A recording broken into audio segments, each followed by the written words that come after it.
All right, so we're back here on another Couch Coach Live. We took a bye week last week, and we're here. We're a little bit refreshed. So what's going on, guys? I got Maui in the building. What's going on, man? I'm chilling, man. Yes, sir. And got our Another week. special guest, JB. What's going on, fellas? What's going on, JB? Not much, man. Long day, a little tired. Got my coffee right here, so hopefully Hell it yeah. wakes me up in a little bit. So Oh yeah, absolutely, yeah. Right. But yeah, man. So yeah, we had the bye week. So Maui, man, how did you spend your bye week last week? And I was going crazy, man. I was like, man, I got to do. Oh, I ain't got to do it. And then I was like, well, shoot, Sean, you can do whatever you want to do. I was like, well, what am I going to do then? I said, well, I guess I do some extra hours at the job. You know what I'm saying?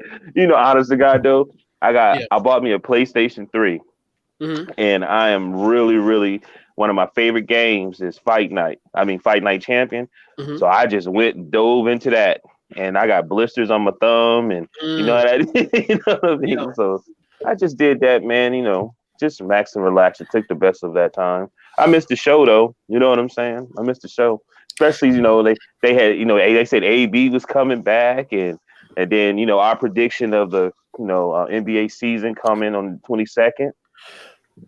Man, let me tell you how that was date like that. That's pro. And when we talk about, remember we saying Thanksgiving week gonna be crazy, and then when does it free agent period start? The 20th. 18th. The It's like the 20th. Yes, and I told that's it's so crazy. Like how we said that like 2 weeks ago, like it was like dead on because we were saying, "Oh, it's gonna happen December 22nd." I don't care what LeBron James say. I don't care what nobody else say. Yeah. Everybody's talking about MLK Day. We knew for certain. We was like, no, when the television companies want Christmas, they gonna get Christmas. Right. And then remember how we were saying about the free agent period and how that's going to be crazy and how condensed and how crazy that week. Because you think about it, the 20th, that's next Friday. Mm-hmm. And then Thanksgiving week is in 2 weeks. And then training camp is the week after that on December 1st. And I'm like, man, we called that. That's so crazy, like how that dated perfectly. Right. I hate to be selfish, but it's tradition for me. You know what I'm saying? It's my dad's birthday too. Yeah. And it's just, it would have been hard, man. Like, you know what I mean? Not watching it, but I understand, you know what I mean? But it's still trying times right now. We're not back to normal. You know what I'm saying?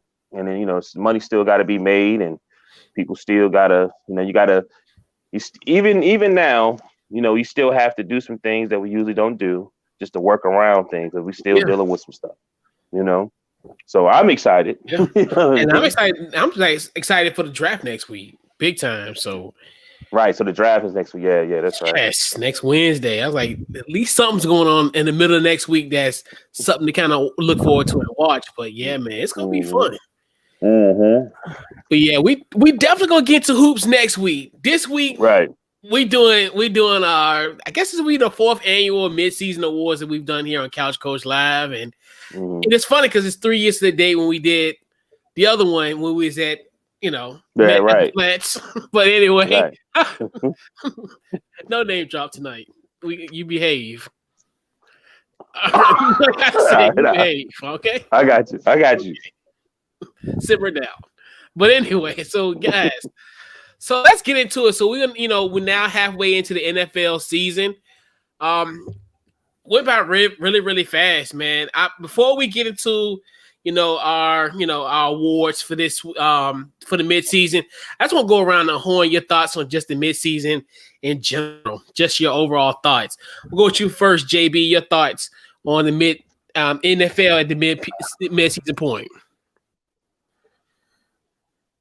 I think it's very interesting because I think that it's kind of clear that the AFC is the stronger conference, and I just think it's really interesting because there's really no clear favorite out of the NFC. Like, I look at these teams and I think that there are legitimately, you can make an argument that you think 4 teams could possibly win the conference, and those 4 teams are Green Bay, New Orleans, Tampa Bay, and Seattle.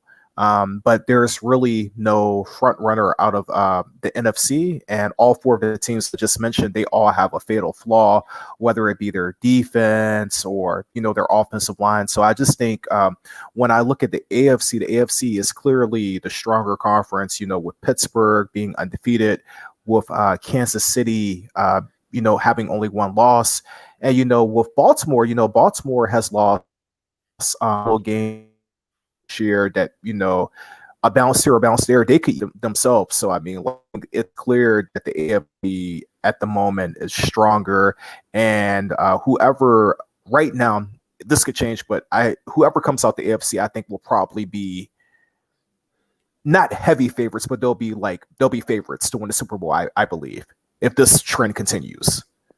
Yeah, absolutely. Mal, your thoughts? I feel like it's been a pretty good season. I feel like a lot of, I think people are paying attention more into detail.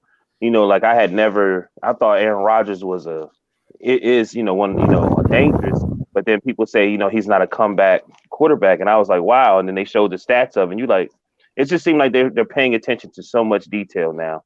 And it's a lot of people who didn't really deserve their job should have been fired a long time ago. They seem to be losing their jobs.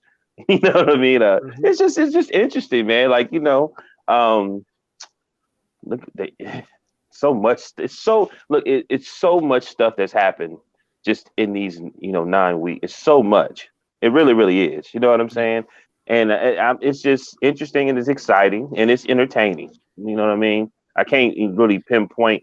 I can go and say the same thing JB did, that the AFC is the more dominant, but you know what I mean? I give you that, but I just think there's a lot of things being shown and being put to the forefront. You know what I mean?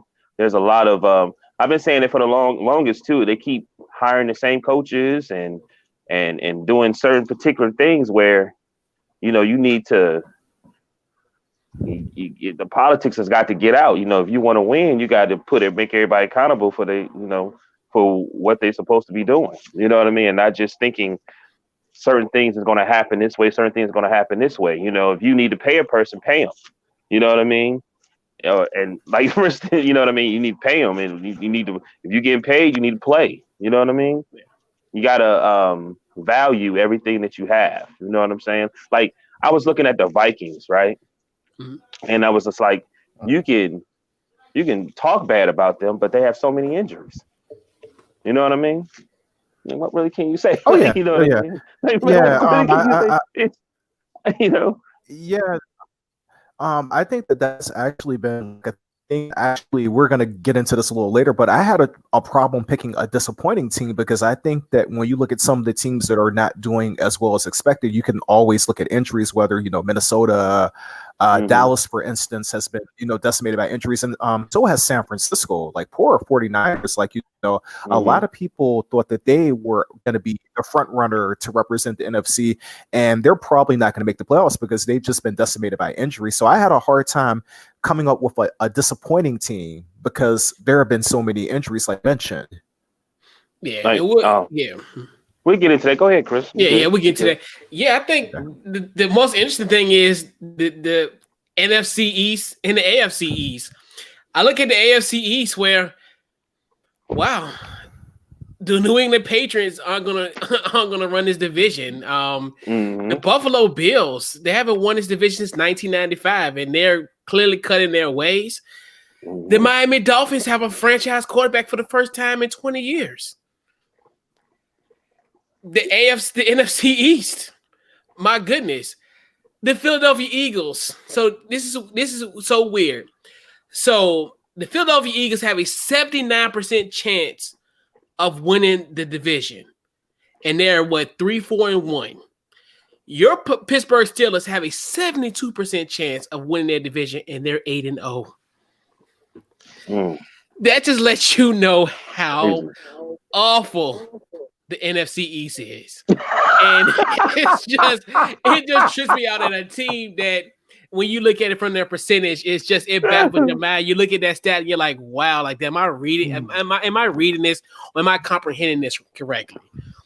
But it is what it is. But man, but yeah, it's been a definitely interesting first half. So we talked about our overall thoughts. So now I want to go into our biggest disappointments. So I'm gonna go with you first, Malway. Your biggest disappointment in the first half of the season. I had a whole bunch, but I really did. Like, I'm gonna give 3. I have a whole bunch though, but I'm definitely saying Adam Gase. I think I said his name right. Adam Case or Adam Gase. Oh, Gase, yeah, Gase. Yeah. You know what I mean. And the Jets, just very disappointed in him. I'm disappointed that he hasn't been fired yet. To be honest with you, that's one of my biggest. And then I also put, and I just was thinking outside the box because I know there's other things that we can pick. You can pick the Patriots, whatever, NFC East.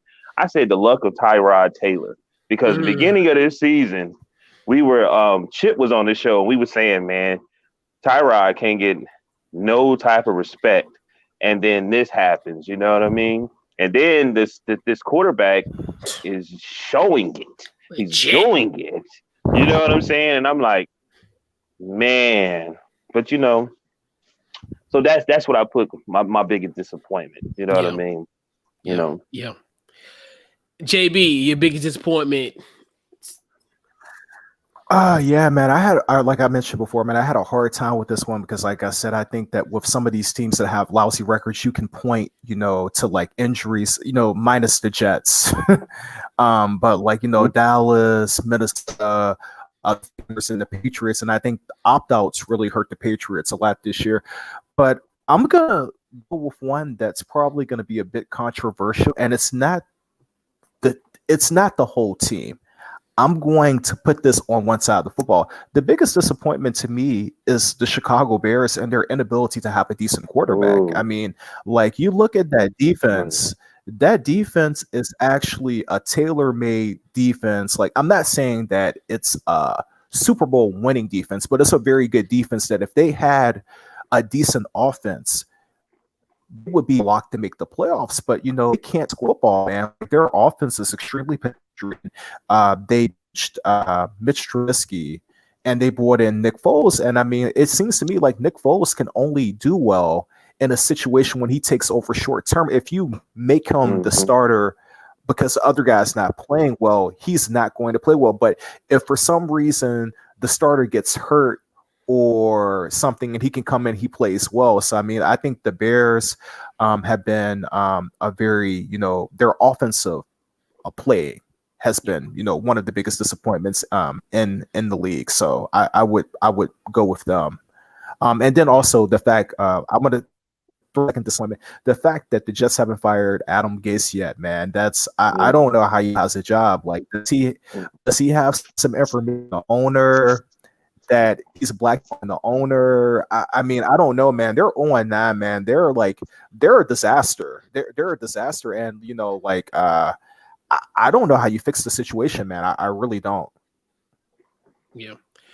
And I look, and my biggest disappointment, even though honorable mention is the Jets, I figured the Jets, they were 7 last year, and then Sam Darnold had mono for the for about a good chunk of the season, 5-6 games or what have you.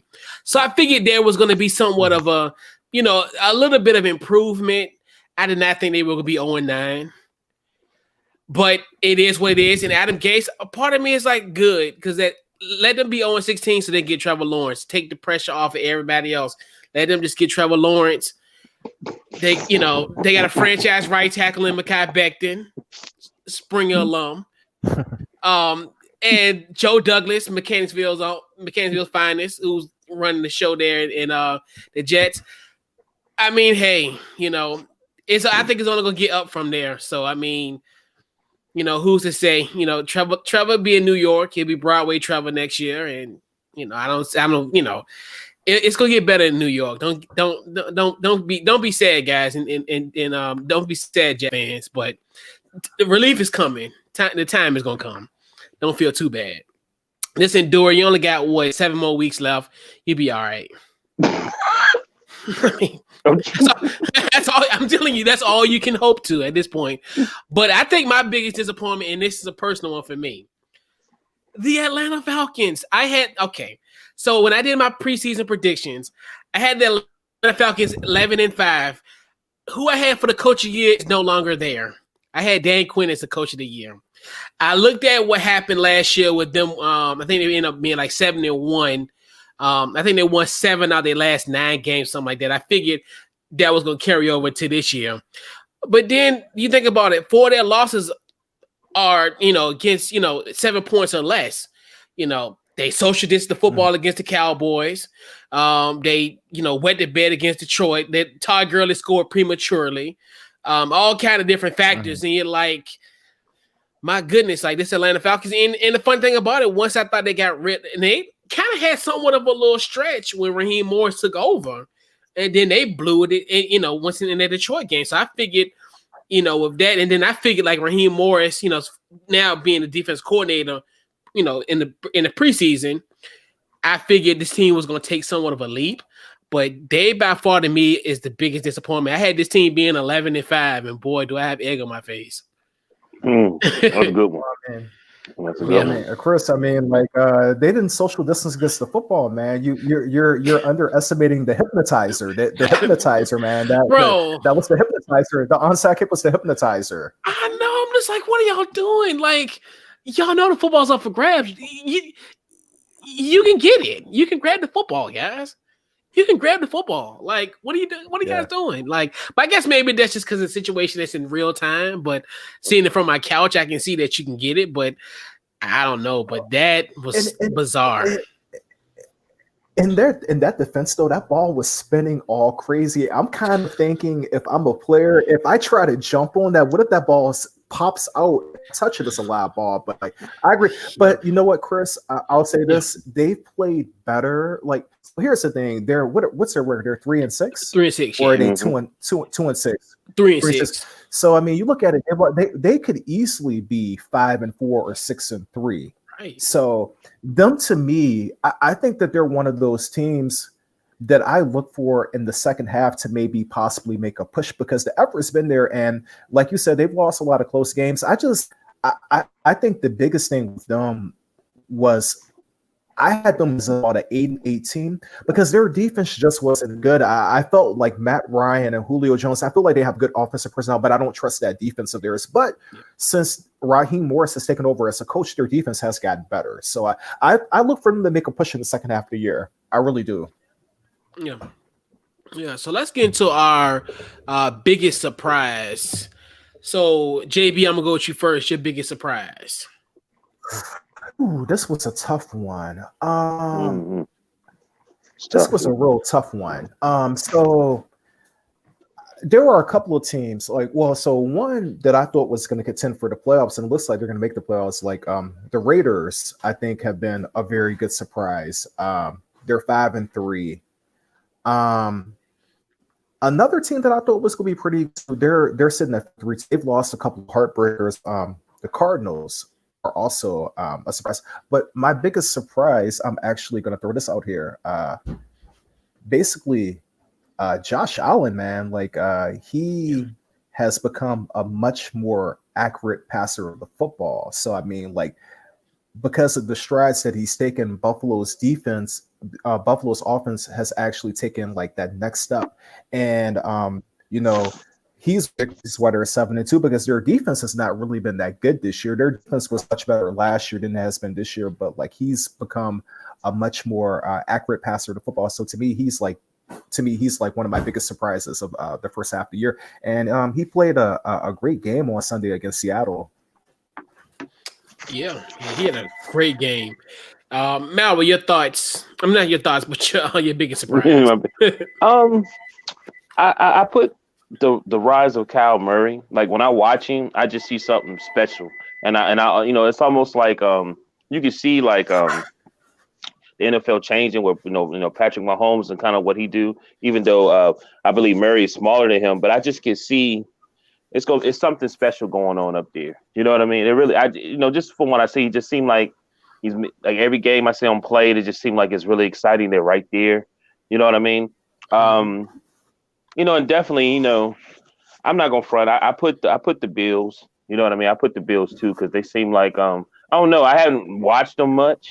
I've seen a few highlights, but I don't know, I just smell like, okay, it's getting serious. You know what I mean? Like, and definitely, I felt like a couple years. I think it was like last year. I think, like I told Rome, I felt like Miami was on its way. I said when that one game when it was a flag thrown and the referee just disrespected the coach, wouldn't give him an explanation, just kept ignoring him, and I felt like that was like when the fire was lit. Now they got this they got Tua, and he's doing this thing, and then I was looking at. I don't know how this is. They are a toss-up still to me though, because they got to play. They got some games to play. We'll talk about it a little bit later. But I had looked up, when we talk about the hot take, you know what I mean. I talk about it a little bit, but they got some games they got to play. It ain't gonna be no easy games. You know what I mean. So, that's my biggest surprise. You know what I mean. I'm trying to stay away from my team. I'm trying not to be biased as much as I can. But shoot. Right. Shoot, you telling me if Washington was 8-0, everybody, no. across the board, everybody have an award. I'd be like Chase Young, Ken Fuller, defensive player. I have all them, dude. 8-0, man. My head wouldn't fit in this screen. But anyway, so my biggest nah, it ain't no you crazy. If I was 8-0, man, dude, I would be talking the most trash. Y'all be mad as hell at me.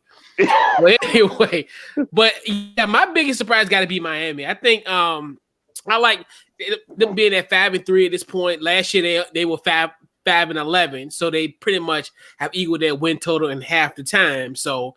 And it's like you said, and then making that controversial move to bench Ryan Fitzpatrick when he somewhat was having somewhat, but actually good, some good stats.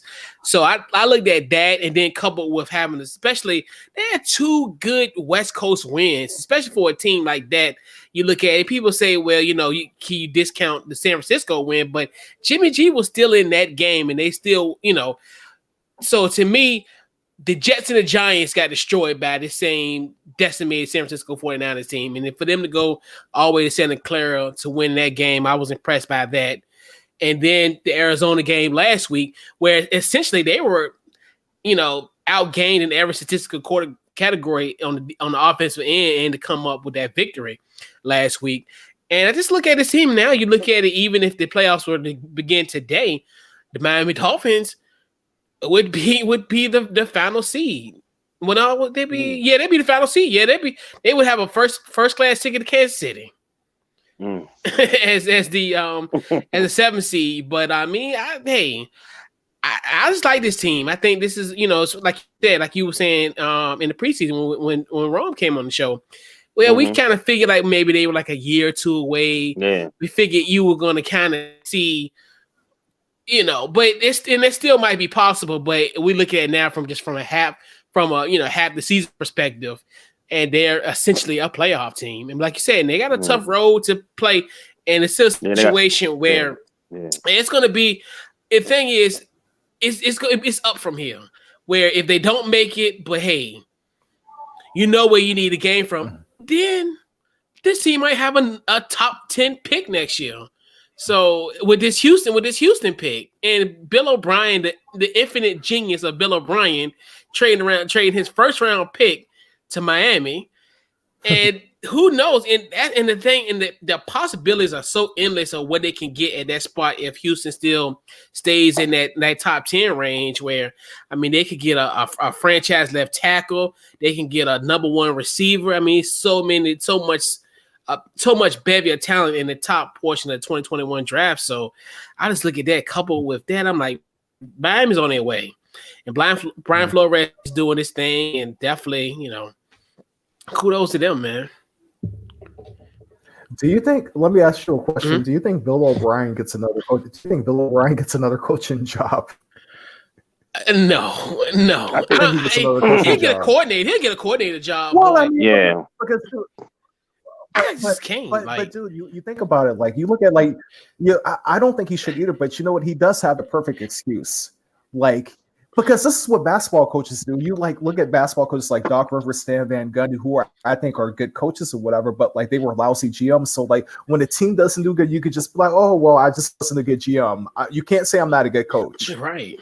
So right, but he does have he has the perfect excuse at the interview like, well, why should we hire you? Well, I was a lousy GM, but hey, I got the Texans to a lot of playoff games and they won playoff games, so he could use that excuse. That's all I'm saying. Yeah, and he turned Penn State around. I think people forget that too. Where he took over a team that was really going through some stuff. So yeah.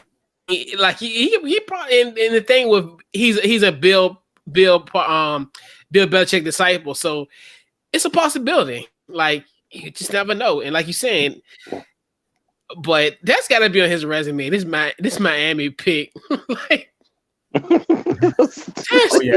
Like every week I think about that. Like, yeah,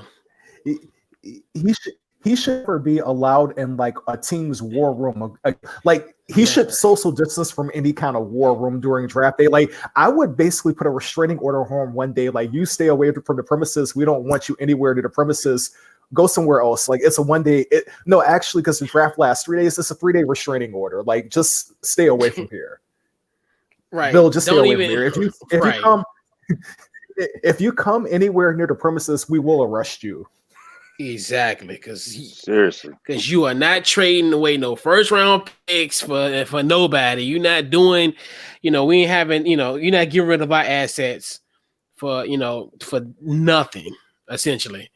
But I mean, my goodness, I mean, Larry Tunstall, yeah, but he ain't. We look at it now from the grand scheme of things, that wasn't the smart move. But who's to say? Well, but the real issue is like whatever everybody's different, and the decisions you make, it should be based upon not how you think or believe if it's gonna. You know what I'm saying? Like you can't put your personal views or how you think in the situation. If you feel that way, you shouldn't be a GM. Well, you gotta put the team and the characteristic and certain things in favor. If that person breaks it, I can understand that, but you can't. It just seems some of them are getting in position and they're riding on, like you said, being a Bill Belichick prodigy, and they take that, but you have to set your own culture where you go. That's Bill Belichick. You have to do you. You know what I mean? And they getting a lot of power. A lot of those coaches and they're becoming GMs, getting a lot of power, and they're judging this or this. You know what I mean? And they're not Bill Belichick. They're not these certain peoples that they was up under. You know what I mean? You got to set your own. And hey, and eventually it's gonna show that you really shouldn't be in the position that you was in. You know what I mean? Just ask Josh McDaniels. He'll be next in line. Even how bad New England, he gonna get a pass. He'll get a pass. But that's just the way it is. Right. But I mean, he'll be a high coaching candidate. I don't know if he's gonna leave, but somebody gonna be, he gonna be interviewing for some jobs. I guarantee you that. Oh, yeah, he will. Fairly or not, he right. Will. And can I just say this, since we're talking about surprise, like I didn't mention this, man, but like great job on Brian Flores. I know you guys mentioned the Dolphins, but he's done like a really good job. He went there.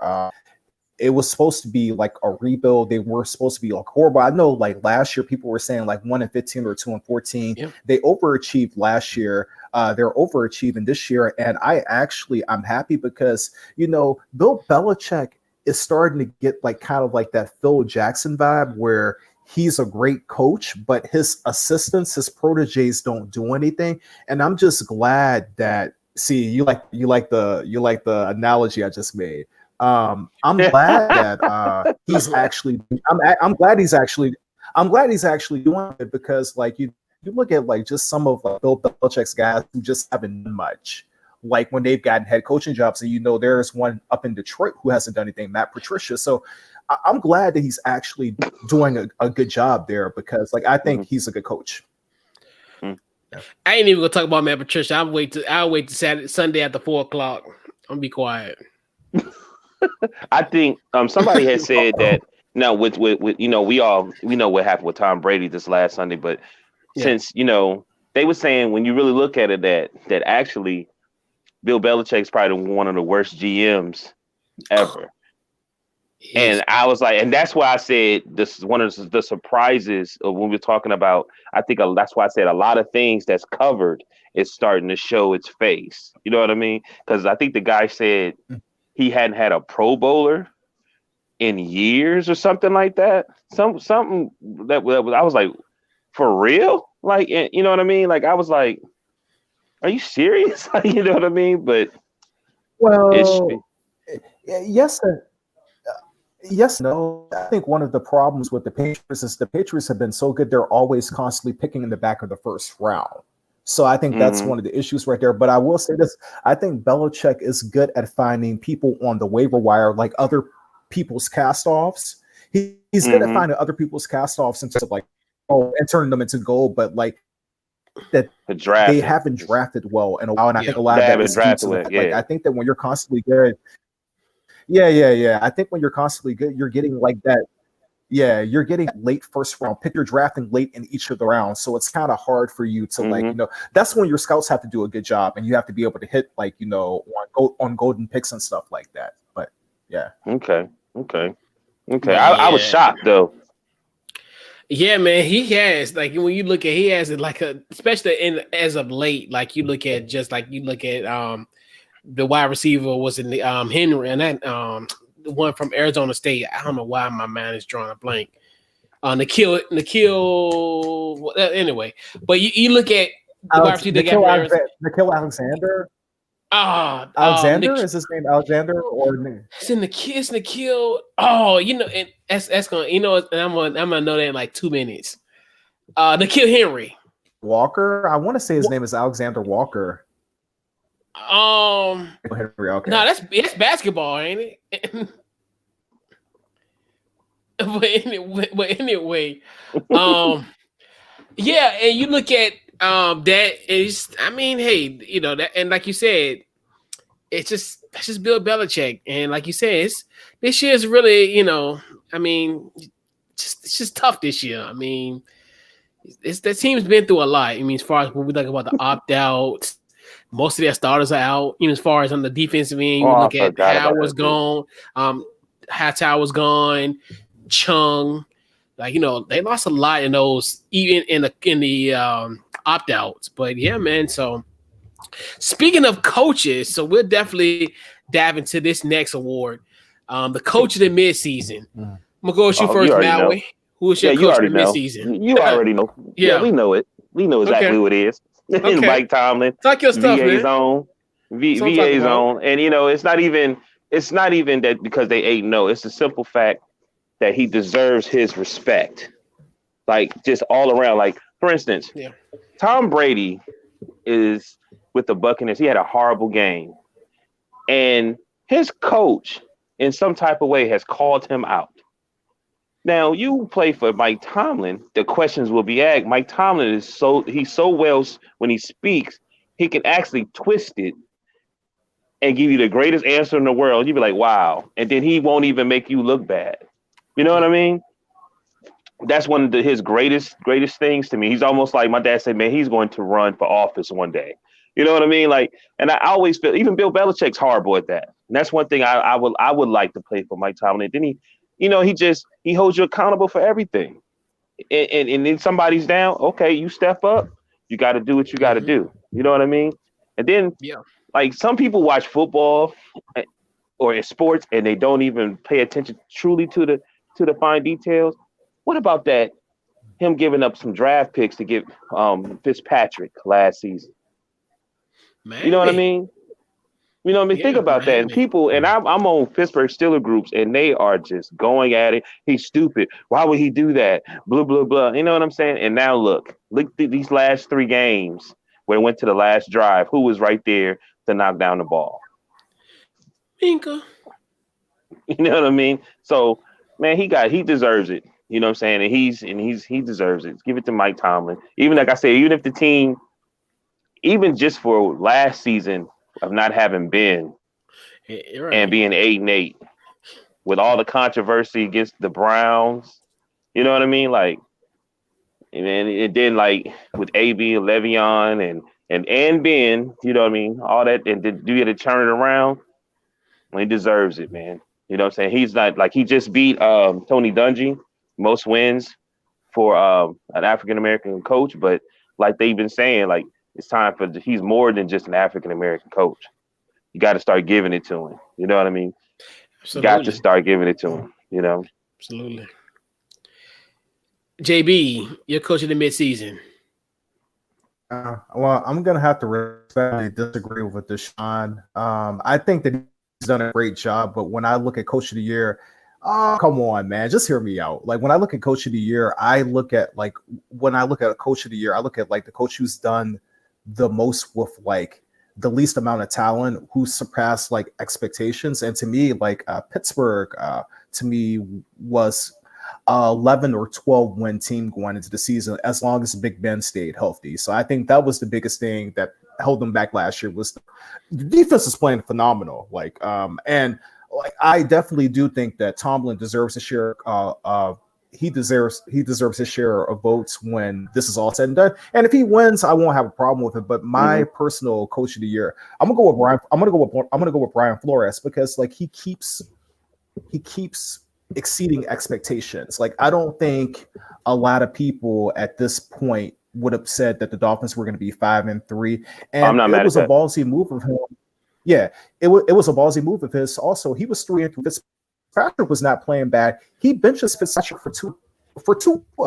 This man who hadn't played in almost a year due to a very serious hip injury. So I mean, that was a gutsy move. Like I said before, I don't have a problem. I don't have an issue with you picking Tomlin. If he gets it, good for him. I mean, I think that what Tomlin has done the last 12 games of last year to the first 8 games of this year is impressive. He's had a hell of a 20-game run, but I don't think many people had Miami duking it out for the playoffs, and there's a good shot, maybe to make it, but there's a good shot that they're going to be in until week 17. So I give it to Brian Flores. Yeah. So you talked about Mike Tomlin.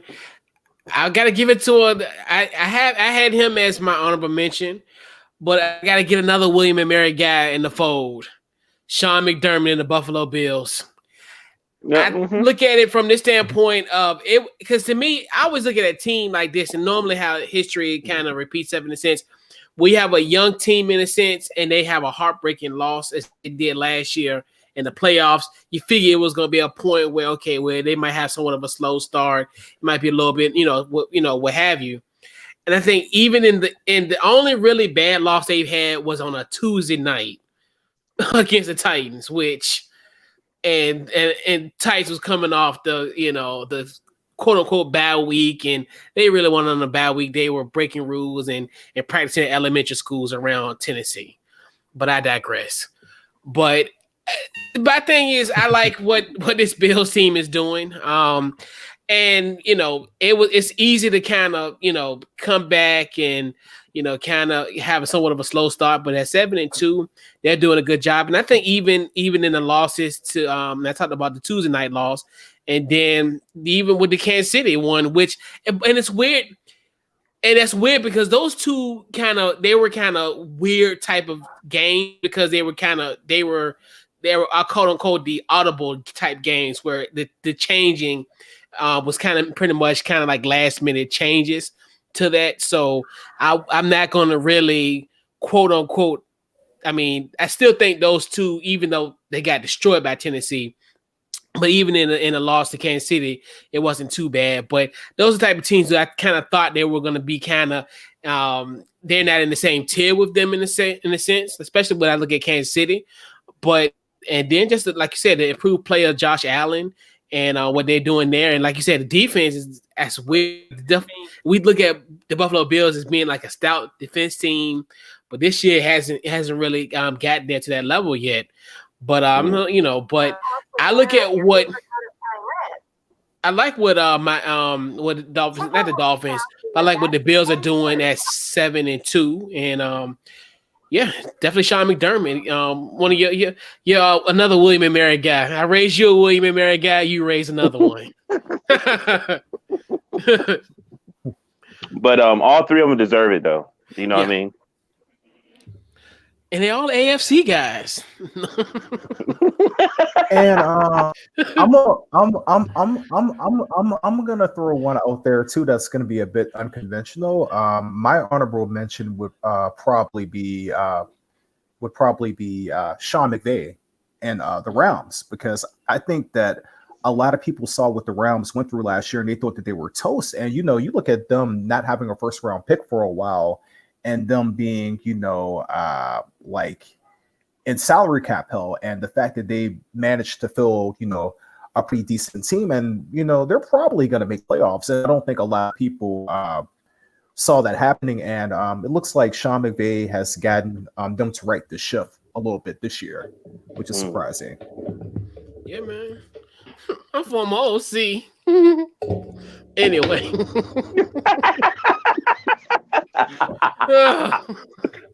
So fucking oh no. Right. And then even though it was funny, and I hate to kind of inject the NFC East bias on you guys, but call me crazy, but I like what they've done as far as beating us. They were 4-0 in the division, which, I mean, think about it. They go to Philly, they go cross country to Philly, then almost, because did they beat? No, Buffalo came back. They had a sizable lead against Buffalo. Yeah. And they almost won that game. Came to Washington, beat us. They've had some pretty some cross country wins where it's that's why I look at those type of things too, regardless of what happens. When you have those cross country trips and you win those type of games, I look at that type of stuff and I'm like, that's another thing too. That's those type of things are kind of testament to coaching as well. I mean, obviously talent, but it's hard. You got to think it's hard to kind of get up in those type of situations. But yeah, man, I definitely what they're doing in the Rams. And that's another thing too, where they can be quote unquote sort of a surprise in a sense where we figured they were going to drop off because we looked at San Francisco being we didn't think they were going to have a Super Bowl hangover. I think if they were healthy, it'd be a different story. They just got decimated with injuries so early, which was just so bizarre. And then we figured Seattle was going to be where they were. And then we figured Arizona was going to rise up a little bit. So we looked at the Rams as kind of a team that would have been like a third tier in their division, kind of teetering, if not even teetering, was going to probably miss the playoffs. When you look at just the pecking order of that division itself, it was just a product of that division where we looked at the odds were going to be really stacked against them going into the season. Yeah. Yeah, well, you talking about the Rams, right? Mm-hmm. Talking about the Rams, right? When I was looking at, once we get to the second, I kind of looked at that too, and I was like, man, they're a toss up. They're a possibility team. You know what I mean? That could really just say, okay, let's go ahead and go to another gear and let's hit them hard fast, and they can mess around and probably win their division, man. To be honest with you, they were just one of those teams that I didn't know if I can count them as for certain teams I wanted to win their division. They was one of those teams. It was hard for me to count against them. Yeah, if that makes sense, And you got a point because Seattle keep letting this door open. Right. For some odd reason, they leaving cracks in these doors and letting people in this. Hey, this your time, Russ. Right, and that one, right, and the information I looked up, that's what they said. They said that they basically was like, "All right, Russ, it's time for you to cook," because they defense is, Yeah. Shout out to Russ, man. One of the only athletes to be a two-time Richmond Town Dispatch Player of the Year. Shout out to one of our hometown heroes out of Tuckahoe, Virginia, by way of Richmond, Virginia. He from Tuckahoe. Well, perhaps. Yeah, I mean, that's his origin. I say he's from Richmond, but he's from the suburb of Tuckahoe, Virginia. I've been fact-checking on that. Hold up. Let me see if I know somebody from Tuckahoe. Let me see. No, I don't know nobody from Tuckahoe. But yeah, man, he's doing his thing, and definitely huge shout out to Russell, another hometown hero. We like to kind of throw in a little hometown hero digs, but hey, it is what it is. It's what it is. So, rookie of the mid-season, Maui. Who is your rookie of the mid-season? I kept it. I gave it to Jay Burrow. Passing for 2,300 yards, 11 TDs, 5 interceptions with a 91.4 QB rating. So with not a very good defense and not a good offensive line, and actually just beat the Titans. Yeah. And I felt like that right there, hopefully can spark the team and the coaching staff to say, hey, we're getting paid a lot of money.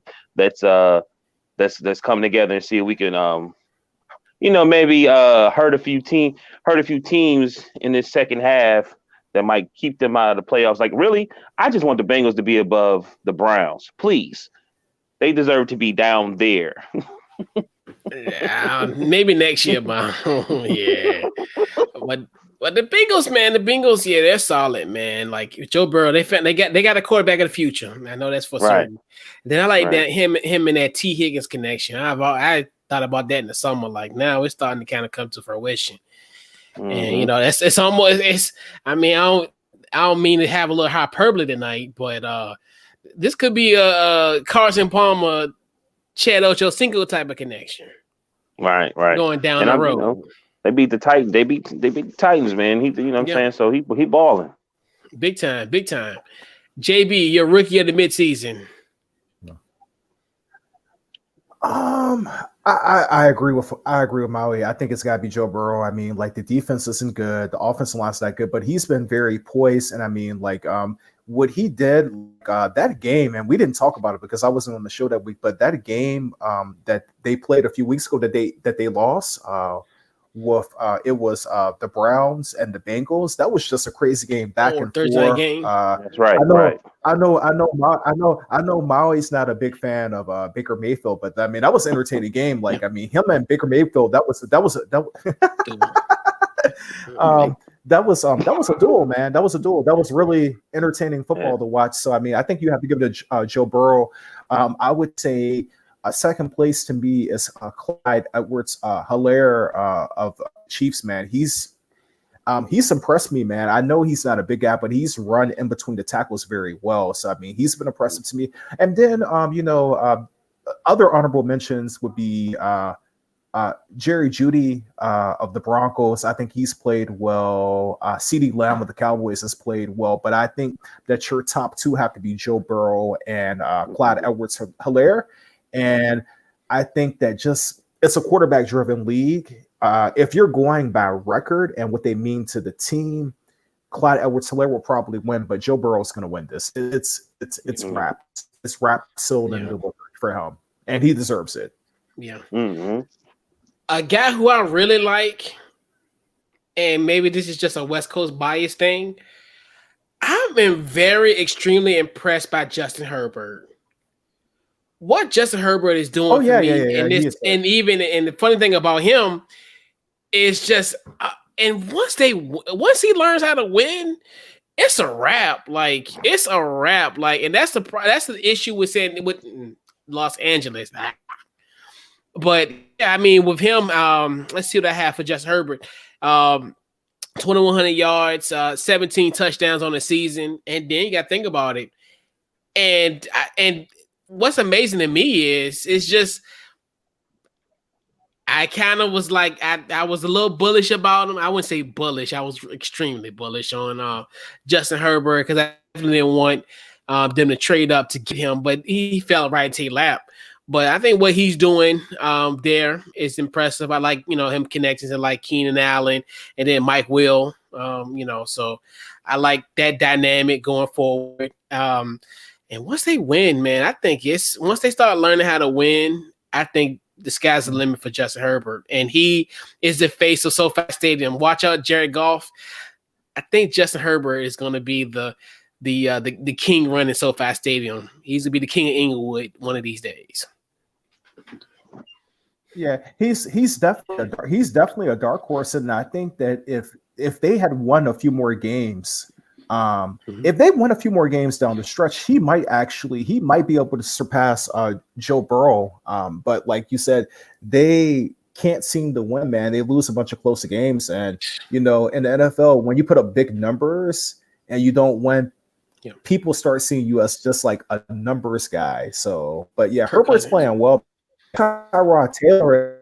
Poor Tyrod Taylor, man. Like that was supposed to be his team, and then right. But let's not. I digress. I'm not going to talk. Yeah, man. Tyrod. Right. And the crazy thing about it was, and it was we were one shot away from essentially Tyrod being there, and that shot punctured a lung and essentially thrust Justin Herbert into this into the position. Yeah, man. Poor Tyrod. Big time. It's gonna be all right though. Yeah, he gonna be all right. He gonna be somewhere. He'll bridge the gap somewhere else. At this point, hey, bridge the gap. Keep getting your money. That's all. That's all you can. Hey, walk away from this game healthy. Just bridge the gap for these young guys. Oh well, hey. Like Hugh Jackson said, long as you here before Fag get here, you all right. Like you gonna start. Shout out to Hugh Jackson. So did you get here before Fab got here today, Baker? You was shooting a commercial? Shout out to Baker, man. Baker the touchdown maker. Ain't. But anyway, I digress about Baker. Right. Yeah. So we'll go first with the offensive player of the midseason. Maui, who is your offensive? I gave it to Russell. I gave it to Russell Wilson. Okay. Russ. Okay. I would explain, but I'll explain it a little bit later. That's why. Okay. You know what I mean? Okay. Right. The collegiate standout. JB. From Tucker who? Yeah. Oh man, so this was a tough one for me, man. Like Russ has really 2 of the last 3 games they've lost, and we'll get into the MVP discussion later. But I'm gonna go running back here. My offensive player of the midseason, man, Dalvin Cook, man. That boy is cooking, man. Like Dalvin Cook is like, and you look at it, man.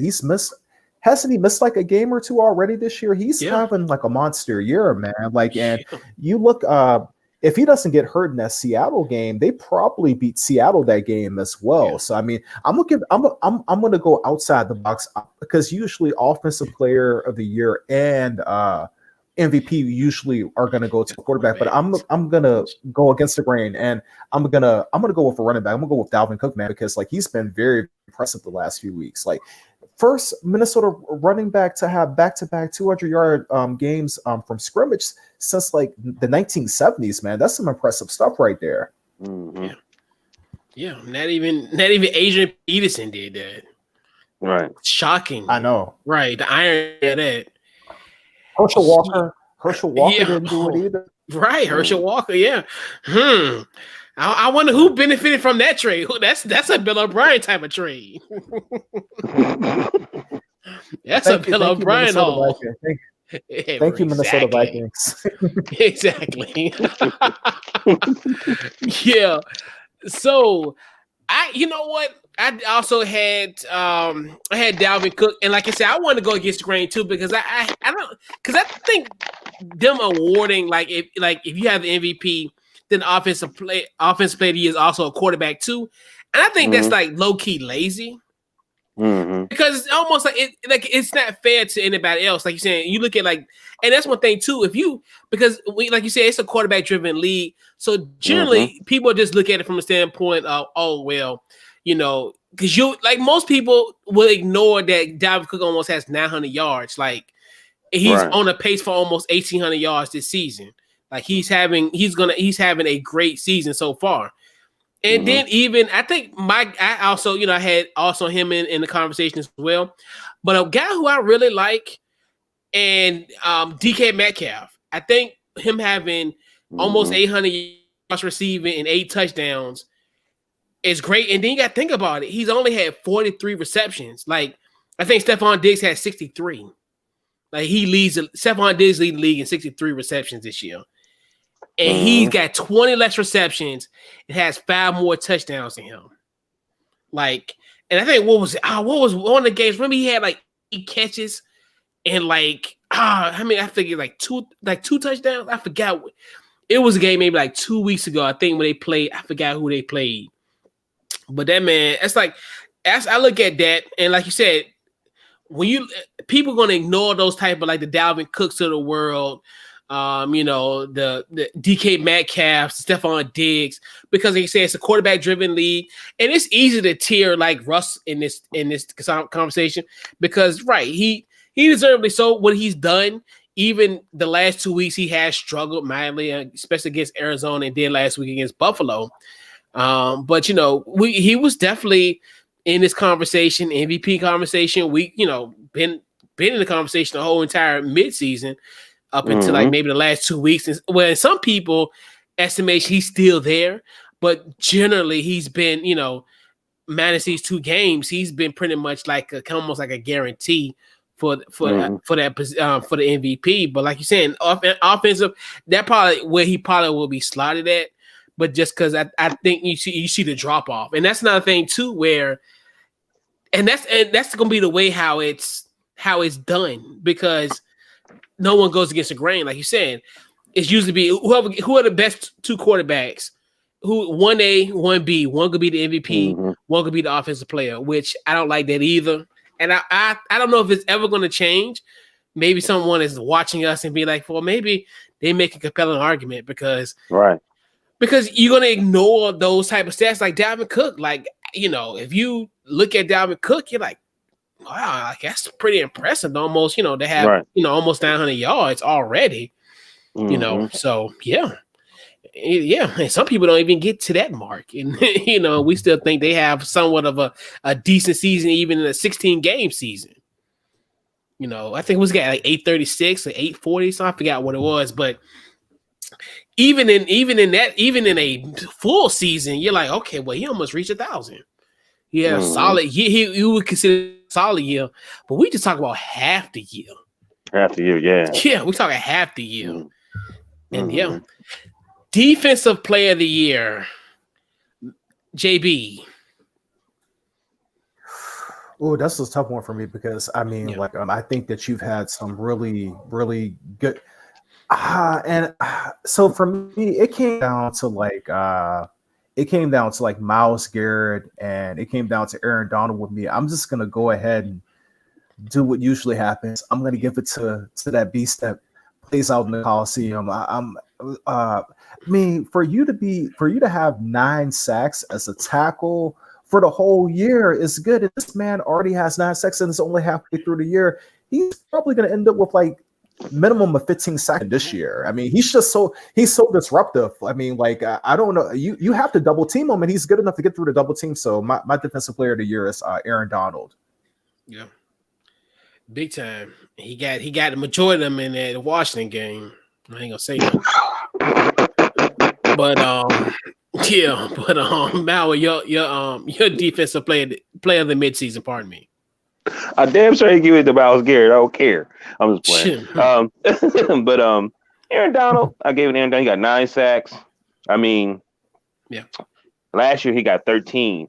He got 20 in 2018. So he's on track to maybe get near. And hey, man, did I write anything? Yeah, he's on. Like I said, he's on track for 2. So he's just, hey, man, he's doing his thing. And that's why I said when you see that, and then him and was it Ramsey? Yeah, Jalen Ramsey. Yeah, right. Ramsey. It just seemed like okay. It's a bunch of teams. This second half is just they may just move forward, and we will be talking about complete different teams that would seem like they're dominating. You know what I mean? But yeah, I'm going Aaron Donald, man. Yeah, and that's one thing too, where he's going to get it. Like Aaron Donald is going to be the consensus. If you want to just go against the grain, it will be Myles Garrett. I think he's putting up 9 sacks as well, and I think what he's doing there. And you just look at even the team success where, you look at just from the standpoint of, hey, this makes sense. I mean, you can make a lot of cases, and maybe I'm going off the rails, but an honorable mention, which is, well, I'm not even going to do that because I think that I'm going to inject some bias, and I don't really want to explain it, but but it is what it is. Kendall Fuller, but I think he missed like 3 games still. Well, he's like second in interceptions with 4 in the season, but Kendall Fuller. But in all seriousness, it's probably gonna be Aaron Donald. I think what they're doing, and then I think if you look at it from the standpoint of who's gonna make the playoffs between the Rams and the Browns, more likely it would be the LA Rams, more so than Cleveland. Even though Cleveland does have a great shot, but I think Aaron Donald, what he does. And it's just one of the things where the bar is just set so high for him. It's to a point where if he, like you said, he's on pace to having numbers that will suggest he will be the defensive player of the year already. And we're just halfway here. Right. So, like you said, going to JB point where, if you have 9 sacks on the season, like you're like, damn, you had a pretty good year. He's still in 8 games. Like in 8 games. And that's just, and I'm just glad that like Myles Garrett he's overcame the situation on that Thursday night game almost a year to the date, right? Essentially, well, yeah. Didn't he get an extension? Yeah, he got his money. Yeah. But yeah, man. But so the MVP of the midseason, Maui, who is your MVP? Well, I'm giving it to Russ. I guess I'm being lazy. I'm just playing. But anyway, I'm joking. My biasness, I don't like Russell Wilson. I'm down with Future. I just want y'all to know that. But I'm giving it to him because he's on his way to be a top 5 all-time QB. He's actually on his way. He's got 28 TDs. He got 25, almost 2,600 yards already. 8 interceptions, of course. 80% QBR, but he's on his way to be in those talk of 50 touchdowns in a season, which that's Manning, Mahomes, and Brady. And nobody else has done that. So he's on track. He's way ahead of everybody stat wise. Maybe that's why the last few games, he hasn't been looking too good. You know what I mean? Being more of a gunslinger and things of that nature, especially since the defense hasn't been playing so well. You know what I mean? He feel like he got to constantly keep the score up. You know what I mean? But that's who I'm giving to. It just seemed like it's kind of like a no-brainer. And when like I said, I really didn't want to give it to him, but then I was like, you start comparing them to Brady, Patrick Mahomes, and Manny. You know what I'm saying? And Manning, you got to start, not Eli, but the other one. You know what I mean? And you got to start saying, you know what? Because it seemed like every season Russ is actually in the conversation for MVP. To be honest with you, you know what I mean? So I just went ahead and gave it to him. And I am a little biased against Russell Wilson, even though I know he's a real nice guy. Yeah, man. But that's my MVP for right now. That's my MVP for right now. Best quarterback out of Richmond since Frank Tarkenton. All right, JB, who's your MVP? All right. Well, I mean, man, if you would have asked me this question 2 weeks ago, I would have told you Russ, no doubt. Right. But every week that goes on, man, it's the gap is closing. So I'm gonna just say this.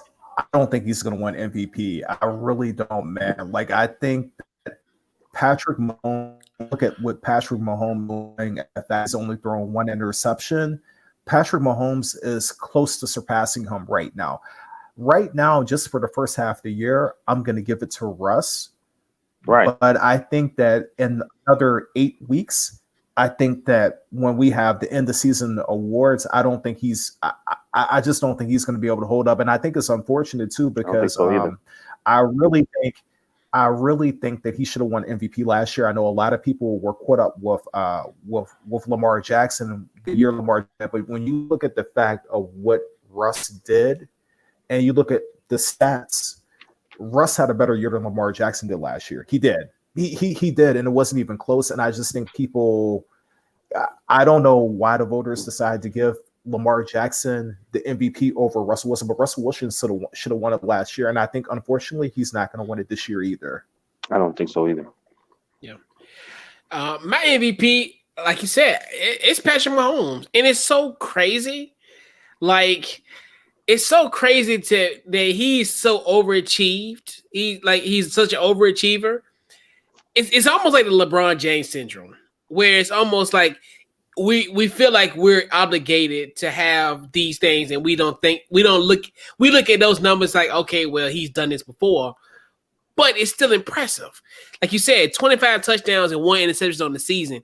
He's almost on the verge of surpassing his MVP, because I think he had 52 touchdowns in his MVP season, if my memory serves correct. But he's on the verge of that as well, and it's just a product of how he has set the bar so high. And it's so crazy to think, like, he's there. Like, he's the MVP to me, and the team in the bizarre way. And they're just doing this so quietly. That's the weird thing about it all is Kansas City just doing everything under the radar. We talk about Pittsburgh. We talk about, other teams in the AFC. But Kansas City is quietly and officially just doing their thing. And it's just like, hey, and I think it's just a product of just us looking at him and kind of it's like, hey, it's a standard. And it's almost like 9 times out of 10, if someone throws 25 touchdowns and 1 interception, and that would be like eye-opening to people, But this is Patrick Mahomes, and it's the most bizarrest thing. But to me, it's Patrick Mahomes. I mean, like you said, and it's funny because when I was formulating who could be the hell, I even put almost. I'm telling you, if it weren't for that Sunday night game, you could have really made a case for Tom Brady, right? For that, if it weren't for that Sunday night football fiasco. And that's what lets you know how crazy, how it's a week to week thing where we looked at Russ, because it was kind of tiring talking about Russ every week in a sense, because you're like, oh, well, he's head and shoulders MVP. Then you see a little bit of chink in the armor. You're like, okay, well, can we put Josh Allen at the table? Can we at one time we kind of wanted to put Ryan Tannehill there for like a brief second. Then we're like, well, maybe we need to put Tom Brady there, especially if he has a great performance against New Orleans Saints. 3 interceptions, get back to the kids' table. Like, you don't belong in the MVP table. And it's just it trips me out. But then that's the thing about with Patrick Mahomes, like, he's doing this quietly, but it's almost like we expect it from him, and that's what makes it so bizarre. Like, And I think, and we, do the show on Mondays, and we always, talk about performances, kind of have more MVP type of father talk. And it's funny how, like, really Patrick Mahomes really never comes up in conversations. But it's like, you look at the stats, like, oh, he's there. He should be at the head of the table. He should be getting the big piece of chicken at the table. Well, he about to. That's what I'm saying. It's a transition happening right now. That's why this is the mid-season. You know what I mean? Because it's about to. It's like when I was telling Bear, I said, okay, you had a great September. That's great. Well, let's not forget how October is. October, you know what I'm saying, is a little bit different than September. And then it always turns. And now we're about to go to a whole nother level. You know what I mean? Right. Yeah. And I'm telling you, it baffles me. And that might be the problem with Russell Wilson. Maybe in the beginning of the season he does so well, then he started dying down towards the end. Maybe that's one of the issues. Well, that too, but we call that kind of like the recency. We kind of call that the recency effect. I think that, like, a lot of times if you start off like really strong, but then you don't play bad because like, don't get me wrong, like I don't think he's played bad in the two law. Like I mean, like the a couple of the interceptions against Arizona were bad, but like I think that like if you play at such an elite level, but then it just goes down a lot, I think that voters kind of tend to forget about you. And I think that with Mahomes is just being steady. And I think that's why Mahomes is probably going to end up overtaking him. I think that sometimes you can get off to too good of a start, and that can actually hurt you. Yeah, and the thing is, Russ can still rebound. Like that's the thing about it. But just to think, because he has 8 interceptions on the season compared to Patrick Mahomes 1, and Kansas City more wins than Seattle. Because we really looked at it because we got to think about it. This team started off they were 5-0. So that was a lot of the conversation where Russ was like, okay, well, he's putting up great numbers and this team is winning. But you know, as of late, we're like, okay, this little 2-game slide, like, what has happened? You know what? You know, and like you said, it goes to the receipt bias where, hey, 2 weeks ago, and we did a midseason one 2 weeks ago, Russ would have been head and shoulders in this conversation, but now. You know, like you said, now Patrick Mahomes, it's like the thing with him is it's a marathon, not a sprint. So obviously, like he's just going really methodical. He's just going like in a quiet way, and it's like almost like Kansas City. The whole team, in a sense, to me, just feel like more so of a marathon than a sprint. Than when we look at the other type of candidates. But I mean, it's a lot of people that deserve a seat at the table. And it'll all get sorted out as the weeks progress. But I mean, even in this first half, you're like, you can make some bona fide cases, but I think head and shoulders, it's got to be Patrick Mahomes. Just what he's done. But it's like you said, and like I said earlier, where it's just more so of just, I think there's an expectation with him, and the bar is set so high, it's almost like people is like, well, that's what we expect from him, but it's still impressive. Right. That's I could imagine, like if he puts up this type of numbers like 10 years from now, and like people, like how people are going to be so spoiled by that, and how people are going to, are going to view him. That's the thing I kind of would be interested, even if he's still on this type of pace. I think even hell in 5 years, how we would view Patrick Mahomes is almost like, as far as, how we would view him. And I think it's going to be very fascinating down the line, But yeah, so our final award this week, not an award, but more so of to conclude our midseason awards. I want to hear your best second half hot takes, predictions, anything you think is going to happen in the second half. I'm gonna go with you first, JB. Ooh, so I posted my hot take in my football group today. So this is my hot take. The Minnesota Vikings get their act together. They surpass the Chicago Bears and they take the last wild card spot. And that's my hot take. Yep, that's funny. Yep, Maui, your hot take. I wrote a bunch of different things, but I believe the NFC East team that's going to win is going to be the Cowboys. I looked at the schedule.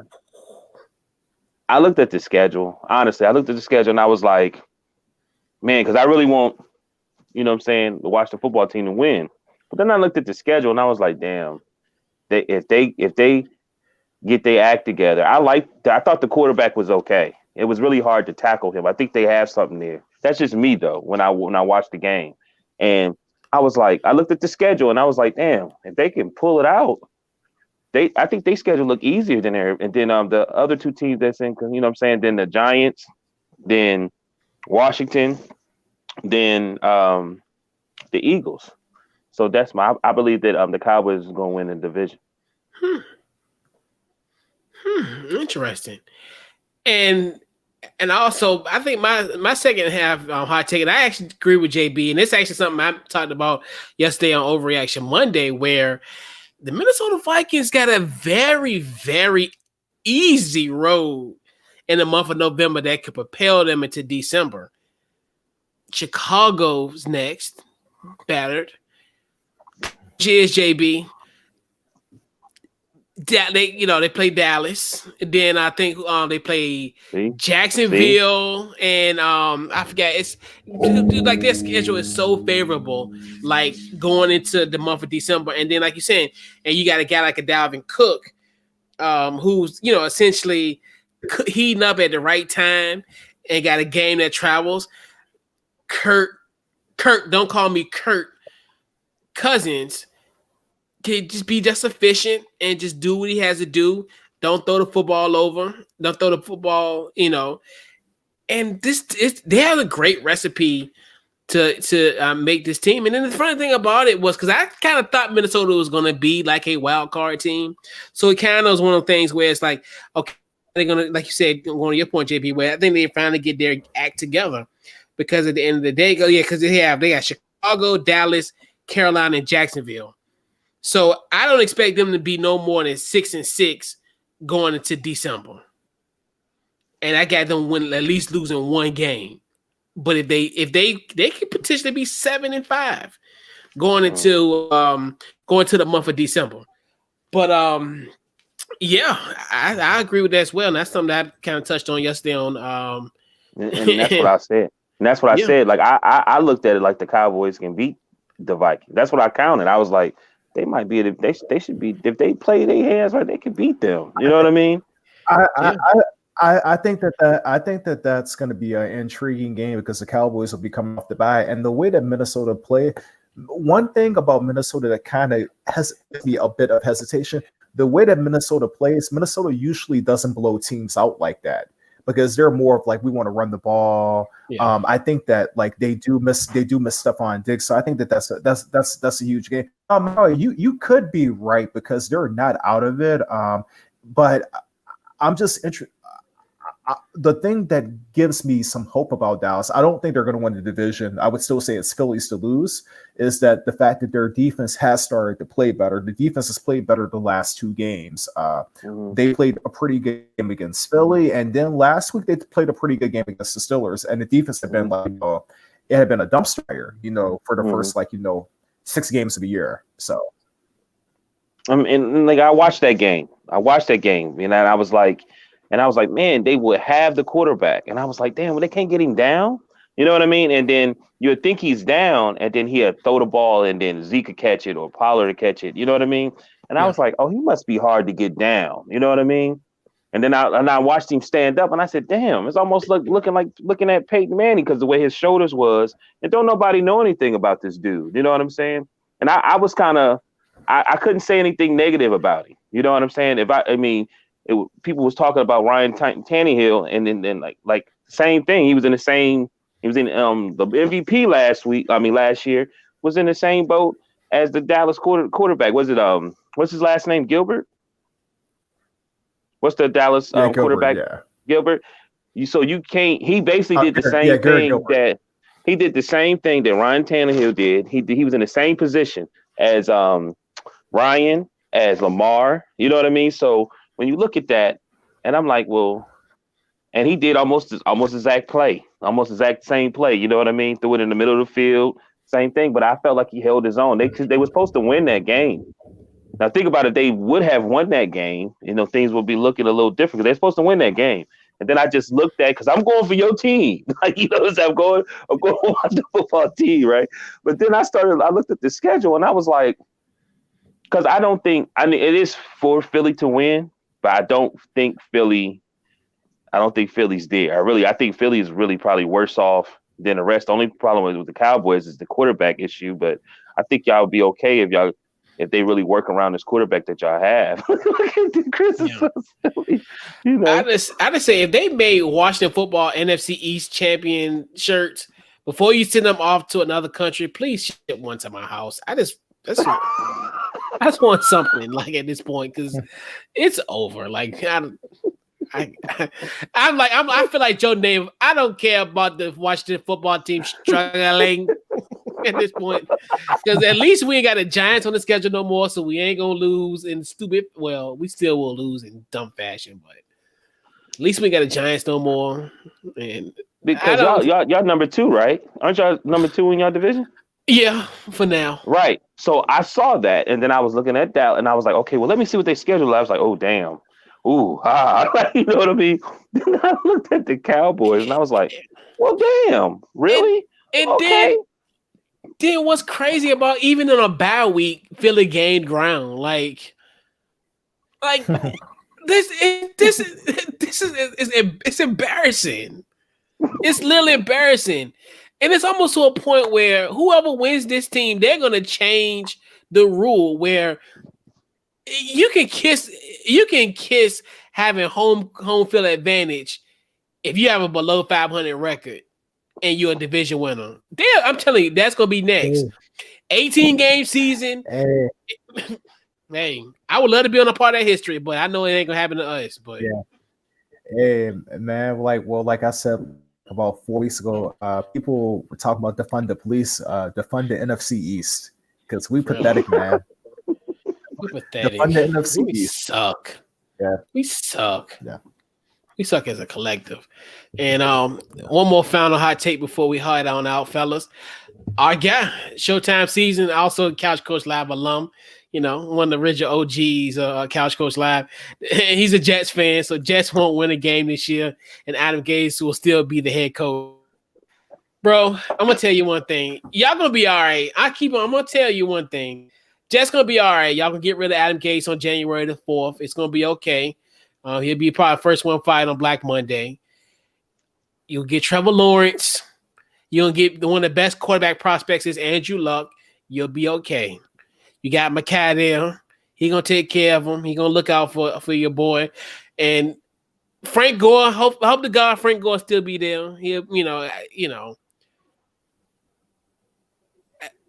know what? It's okay. I mean, I love that Frank Gore is there. I mean, I feel bad for him because he's like somewhat. Well, I think he's in the twilight of his career, but I might be wrong. But for him to be playing on a team like that that's 0-9. Frank had a hard life.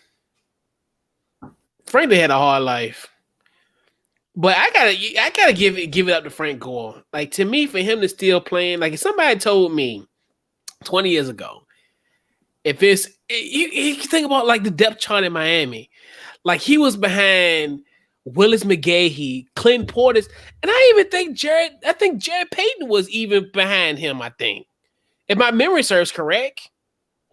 Because you remember Jared Payton. Mm-hmm. And I'm like, someone had told me Frank Gore would still be in league in 2020 out of all 4 of them, because Jared didn't make it. But I think Jared had a cup of coffee in the NFL. But if you would have told me that Frank Gore would still be in the league in 2020 and he'd be the 3rd all-time leading rusher in NFL history, I would have been like, yo, you're on drugs. Like, but it's just amazing what he's doing, and I just feel the only person I really feel bad for that Jets team is Frank Gore. I think that especially being in that situation, but I guess it's a good learning lesson. Those guys can learn from that type of leadership. As far as being like one of the hard, and it's crazy, but he's one of the hardest workers. He's one of the oldest guys he's the oldest guy on the team, probably more than likely, and But the Jets gonna be all right. Showtime season, y'all gonna be all right. I said, like you said, y'all only got 7 more weeks. Y'all gonna clean house. Joe Douglas gonna do his thing. Y'all got some draft picks.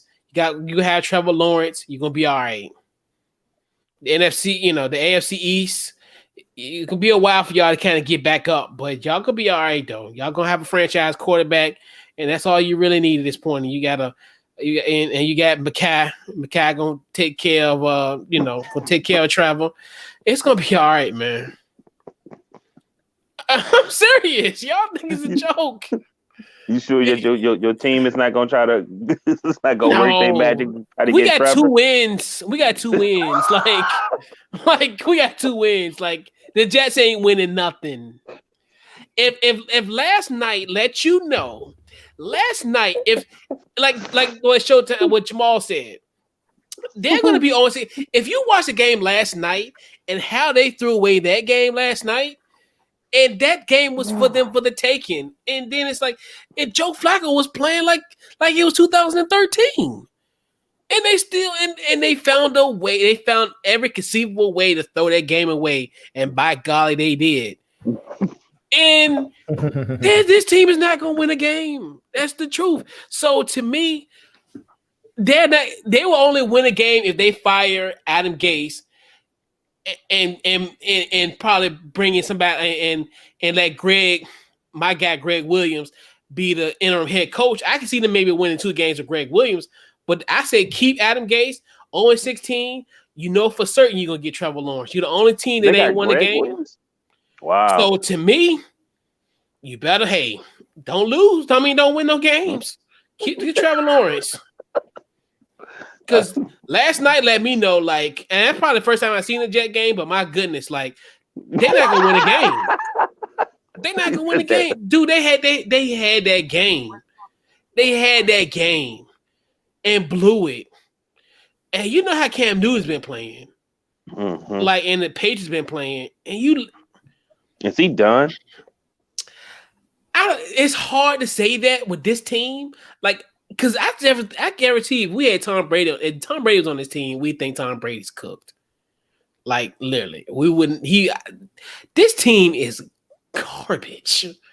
Like, I didn't see the highlight. I didn't watch the game with the highlights. They said Bill Belichick showed emotion, was breakdancing and giving right signature head shakes.